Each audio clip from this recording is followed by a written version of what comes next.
को लेकर अपने घर जाने लगे। जैसे ही घर में पहुंचने लगे इतनी देर में तो घर में आवाज आ रही थी, ओम ब्रह्मवे स्वाहा, ओम विष्णवे स्वाहा, ओम इंद्राय स्वाहा, ओम प्रजापते स्वाहा। जैसे ही यज्ञ की आहुतियों की जब आवाज आई तो इतने में तुरंत दरिद्रता देवी तो भागी और भागकर पीपल के पेड़ के नीचे जाकर बैठ गई।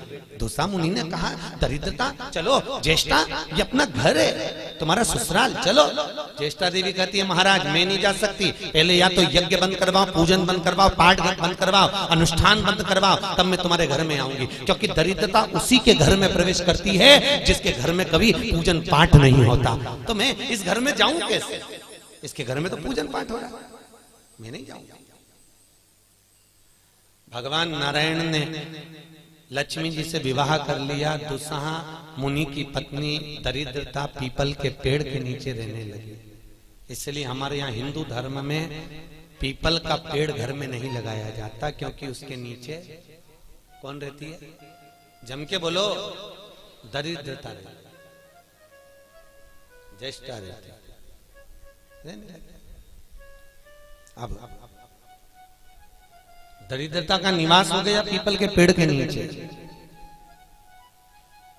भगवान नारायण लक्ष्मी जी को लेकर घूमने के लिए चले। चलो थोड़ी देर, लक्ष्मी जी बोली मेरी बहन से नहीं मिले, चलो जरा मिलने। भगवान ने कहा चलो मिलके आते हैं। और जो भगवान मिलने के लिए गए तो लक्ष्मी जी उनके लिए मिठाई का डब्बा ले गए। अपन किसी के यहाँ जाते हैं तो मिठाई लेकर जाते हैं, मिठाई ले गई और मिठाई ले जाकर जो दिया, दीदी ओ दीदी, दीदी बोली हाँ ले, मैं तेरे लिए क्या लाई हूं, ले। और जो मिठाई का डब्बा दिया, इतने में दरिद्रता ने खोल कर देखा तो उसमें मिठाई थी। दरिद्रता को क्रोध आ गया और दरिद्रता ने कहा, लक्ष्मी तुझे मालूम नहीं कि मुझे प्रिय क्या, मुझे क्या अच्छा लगता है?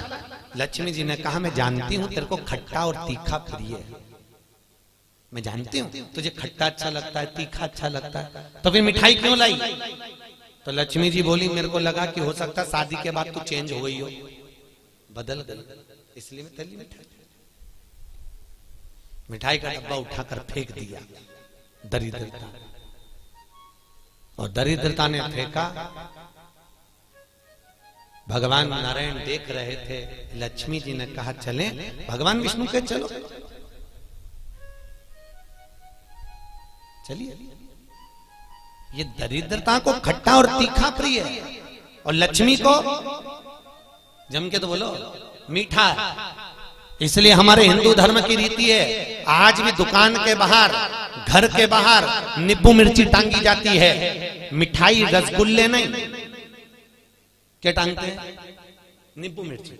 और मिठाई कहां रखी जाती है? घर के अंदर। तीखा और खट्टा बाहर और मिठाई अंदर। उसका केवल, कई लोग कहते हैं नींबू मिर्ची इसलिए टांगते हैं नजर नहीं लगे। नजर नहीं, लक्ष्मी और दरिद्रता ये दोनों बहन का नियम है। प्रतिदिन सुबह से लेकर शाम तक ये प्रतिदिन घूमने के लिए निकलती हैं। प्रतिदिन ये इनका काम ही है घूमना, दोनों बहनों का, दरिद्रता और लक्ष्मी का।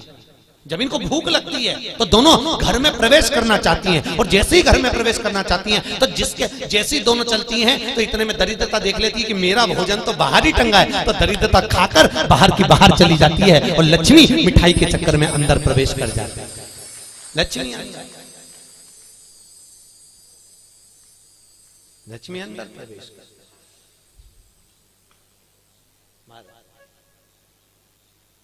इसलिए आज भी नींबू और मिर्ची, हमारे यहाँ शास्त्र रीति है महाराज, 4 चीजें बेटी की विदाई में नहीं देते। कितनी चीजें? 4। पहली झाड़ू, क्या? झाड़ू। दूसरे नंबर पर चलनी, आटा छानने की चलनी। दूसरे नंबर पर चलनी, तीसरे नंबर पर सुई, और चौथे नंबर पर अचार की बरनी। बेटी की विदाई में नहीं दी जाती।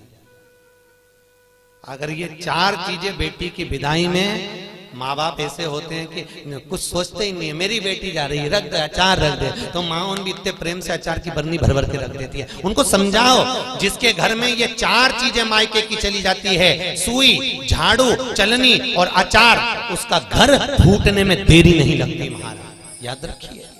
उसके घर में फूट डले, पति पत्नी में फूट डलेगी, सास बहू में फूट डलेगी, भाई भाई में फूट डलेगी, तो लोग कहते हैं अच्छा खासा परिवार था, जब से बहू आई तब से घर में ऐसा उपद्रव मच रहा। उपद्रव क्यों मच रहा है? उसका कारण है क्योंकि तुम उसके घर का अचार खा गए।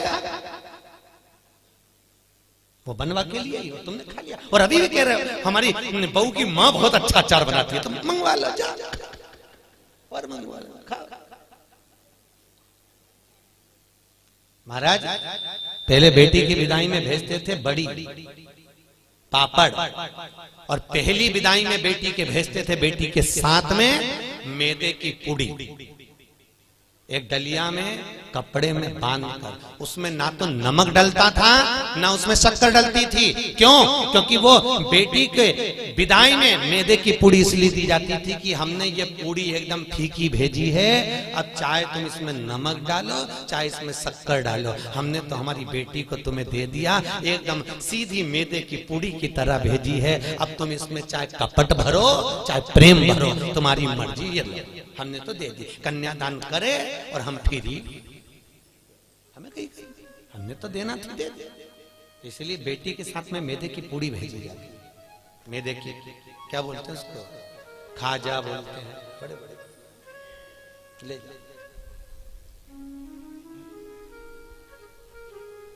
खट्टा तीखा नहीं देते। अब तो पहले तो ब्राह्मण की थाली में भी खट्टा नहीं परोसा जाता था, और तीखा भी, मिर्ची भी इतनी नहीं डालते थे कि ब्राह्मण की थाली में तीखा। आज के जमाने में तो पंडित लोग ही कहते थे लाओ जरा अचार हो तो लिया बनी का,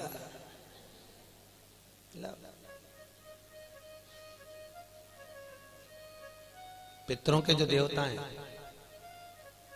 किनके देवता? पितरों के। पितरों के देवताओं का नाम है आर्यमा। क्या नाम है? आर्यमा। काय पर बैठते हैं? कौवे पर। काय पर बैठते हैं? कौवे पर। और पितरों के देवता जब आर्यमा श्राद्ध पक्ष में जब घूमने के लिए निकलते हैं तो उनके भोजन में केवल एक मीठा ही दिया जाता है। आज के जमाने में सब्जी बनने लगी साफ श्राद्धों में, नहीं तो केवल खीर और पूड़ी बनती थी, गुलाब जामुन रसगुल्ला बनता था, ये बनाकर खूब खिलाते थे, मंगोड़ा बनता था। पर अब सब्जियां बनने लगी, अब तो लोग श्राद्ध में भी अचार परोस देते हैं। पर कितनी वर्ज्यता है महाराज, कितनी वर्ज्यता। श्राद्ध पक्ष में अगर राई से तुमने सब्जी को छोक दिया, काहे से छोका है?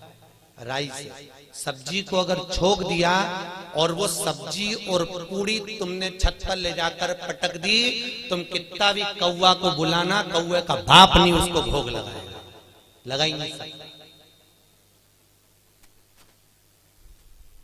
कितनी भी तुम सब्जी अगर राई से छुकी है, और अगर राई बिना सब्जी है तो तुम पटक कर जाओगे, कौवा आएगा और लेकर चलेगा, बुलाने की भी जरूरत नहीं है कि तू आ और खा, तुमने पटका रुखा कर जाएगा।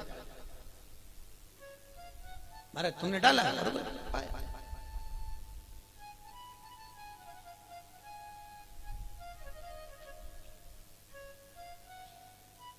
उसको।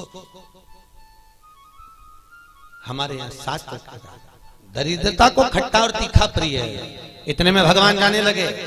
लक्ष्मी जी ने कहा हमारी बहन से मिलने के लिए आए हो, कोई वर दीजिए। भगवान नारायण ने कहा लक्ष्मी आज शनिवार का दिन है, जिस दिन लक्ष्मी और नारायण दोनों इस पीपल के पेड़ के नीचे आए हैं। सुन दरिद्रता देवी, इस पीपल के वृक्ष के नीचे जो शनिवार को दिया लगाएगा वो लक्ष्मी और नारायण को अपने घर ले जाएगा। इसलिए शनिवार के दिन पीपल के वृक्ष के नीचे दिया का प्रमाण है महाराज।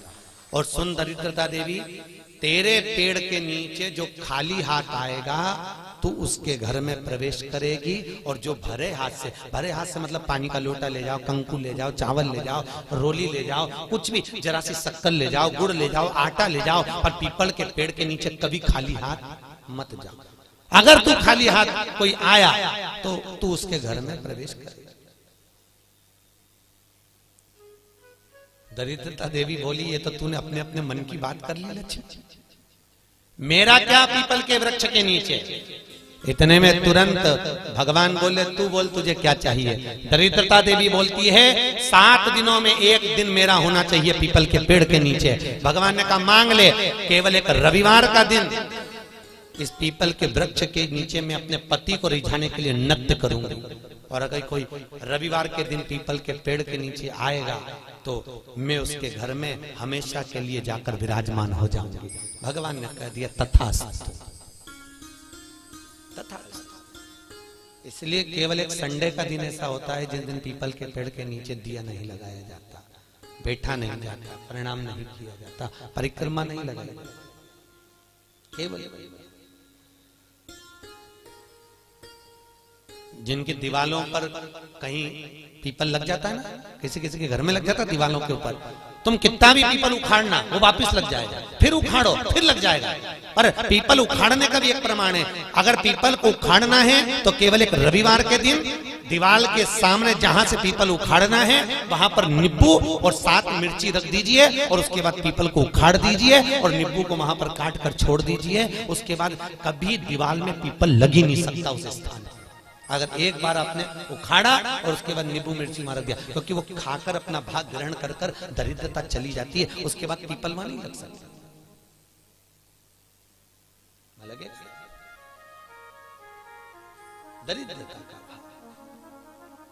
शास्त्र कह रहा है भगवान जितने स्वरूप में विराज रहे हैं, भगवान ब्रह्मा जी कर रहे हैं, ये नारायण का मस्तक का है, इनका चरण का है। भगवान विष्णु बोले ये मेरे भगवान, ये मेरे पिता है। और पिता के मन के बात को जानना, पिता के भाव को जानना, पिता और माता को पहचानना, यह बहुत कठिन बात है साहब। दुनिया का कोई व्यक्ति अपने माँ बाप को नहीं जान सकता।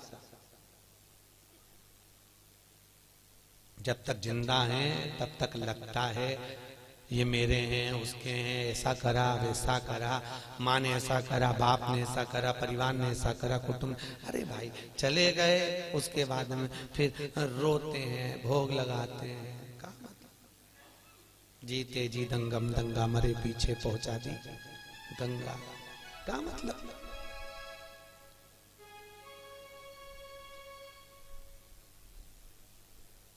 बड़ा बड़ा पीछे।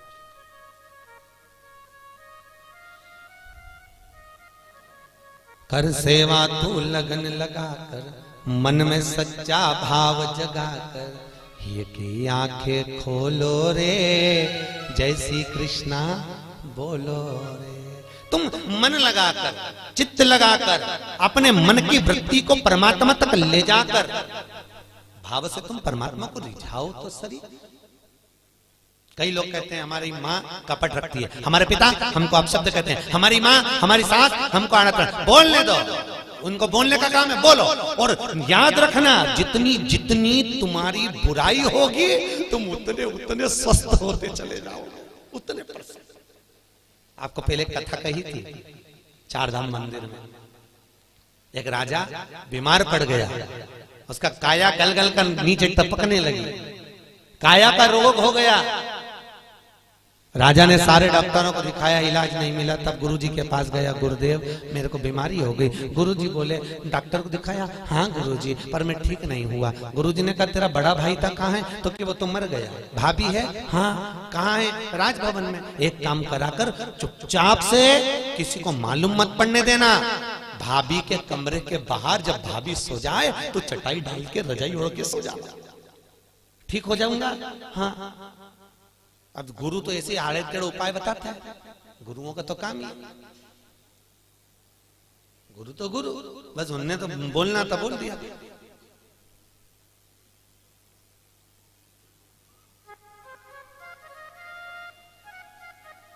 तो गुरु तो गुरु।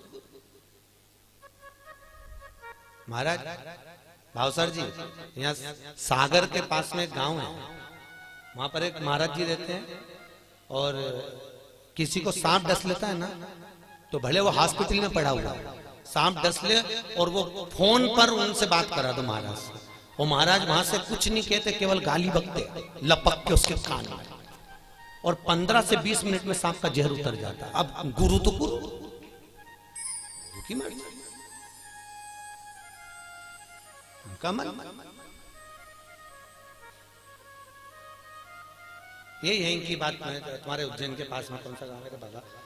आगर के आगे एक गांव है कोई सा, वहां बिच्छू का जहर उतारा जाता है। किसी को बिच्छू काटा हो तो उसको ले जाए और ले गए, या कुत्ता काटा हो तो ले जाओ और ले गए। जैसी तो वैसी तुमने बस जाके किया, महाराज इसको कुत्ता काट गया, वो उठ के आएगा, बोलेगा चलेगा कुछ नहीं, और ऐसा देगा धर के गाल पे और कहते जा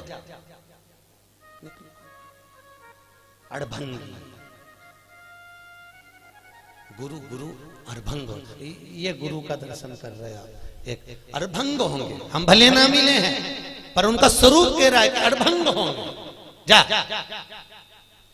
कर ले, मैं बैठा जा, गुरु है अड़भंग सोचता नहीं। गुरु केवल बता देता है जा ऐसा कर ले। वो गुरु गुरु होता है, उसके जीवन में उसने जो भजन करा होता है उसका प्रताप की पुण्यता देता है वो कि तू कर। गुरु जी ने कहा भाभी है, हाँ उसके कमरे के बाहर जाकर चादर डाल के सो जा। गुरु जी उससे ठीक हो जाऊंगा, बिल्कुल हो जाएगा, जा तू सोया। एक नौकरानी ने देख लिया, राजा तो भाभी के कमरे में जाके सोता। बताओ भाई मर गया तो इतना खोला राजा। उसने दूसरी नौकरानी से कहा, दूसरी तीसरी से कहा, तीसरी चौथी से कहा। पूरे नगर में बात हो गई कि राजा इतना कपटी इतना खोला कि भाभी के कमरे में जाके सोता, भाई मर गया। पूरे नगर में बात हो गई, लोग थू करने लगे और राजा का शरीर एकदम बढ़िया चकाचक हो गया, एकदम बढ़िया। राजा नरियल लेके गुरु जी के पास गया, गुरुदेव मैं ठीक हो गया। पर गुरुजी में ठीक हुआ कैसे ये तो बता दो। गुरुजी ने कहा अरे राजा तेरे पाप इतने बढ़ गए थे कि तेरे शरीर से टपक टपक के गिर रहे थे। उन पाप को समाप्त करने के लिए मैंने चारों तरफ तेरी इतनी बुराई करवाई कि तेरा पाप कट गया, और पाप कट गया तो तू ठीक हो गया। तो याद रखना, तुम देखना एक बहू और एक सास, बहू की उम्र 25 साल की रहे, 30 साल की रहे तो कहीं उसका घुटना दुखे, कहीं कमर दुखे, कहीं पीठ दुखे, कहीं सिर दुखे, 24 घंटा बहू का कुछ ना कुछ दुखता ही रहे। और एक बूढ़ी सास 70 साल 60 साल की तो भी मंदिर दौड़ दौड़ के चली जाए, चकाचक घूमती फिरे, ना हाथ दुखे ना पांव दुखे। तो कई बहुओं को लगे हमारी सास तो देखो गजब की सास, 70 साल ने अभी भी महाकाल की आरती करे, ने अभी भी मंगला करे, ने अभी भी दौड़ी जाए और अभी भी ऐसा कर ले, अभी भी वैसा कर ले। तो कारण क्या है उसका? केवल इतना सा कारण है कि बहू सास की इतनी बुराई करती तो सास चकाचक होती चली जाती एकदम बढ़िया। चक चक चक। तो निवेदन है आपसे, सास को जल्दी निपटाना है तो बुराई करना बंद कर दो, निपट जाएगा। तुम उसका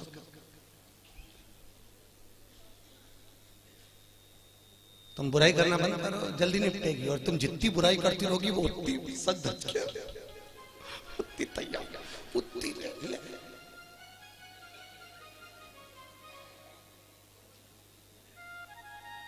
अभी हमारे भावसा परिवार में देख लो, इनकी बड़ी भाभी और एक उनकी बहू, दोनों को अब दोनों सजी पर डोकरी ओल्ड इज गोल्ड।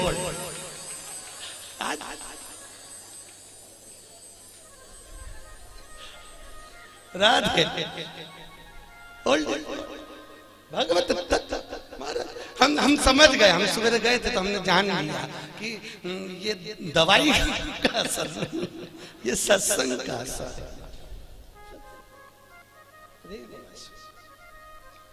जो दिया है कब